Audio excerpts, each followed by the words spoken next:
So good morning friends. Thank you so much that you've all taken out time from your busy schedules to be here with me and spend the day with me. I hope that together you and I, we get to spend a very productive day. We are going to take up a topic that's always believed to be a very sensitive topic, how to broach this when dealing with secondary and senior secondary classes. I would not say that I am a master at it or I am the Mr. Know All about it, but yes, I would definitely like to share my experience with you all and tell you that what all I have been applying in my classes all these years and getting a success at that, if you all could as well benefit from that experience. So here we have how to start with this topic, how to broach this topic when we are dealing with senior and senior secondary school. So here are my few tentative suggestions. Step by step you should go about it. I would say that please explain to your class what figures of speech are. Side by side, keep telling them how do they add a depth to the writing of the language. I would say that don't start the topic in a theoretical way. Pick up some quote, pick up some paragraph, pick up a line from a poem that you find to be very, very rich in figures of speech.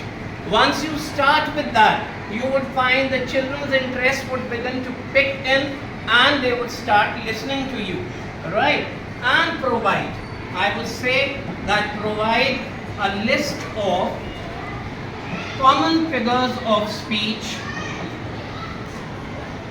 that they get to read, they get to use, but they do not know that what are they. Now if I say what is a common list of figures of speech, to this I would say that tell them about, say, a simile. Tell them about what's a metaphor. Begin with the common ones. Do not start your class with the complicated ones at the beginning itself, right? Tell them about personification. These are figures of speech that you would find the children picking up very, very fast. Talk about alliteration. And at the same time, keep telling them about the nuances of these figures of speech. Tell them, I would say, please explain the difference between these figures of speech.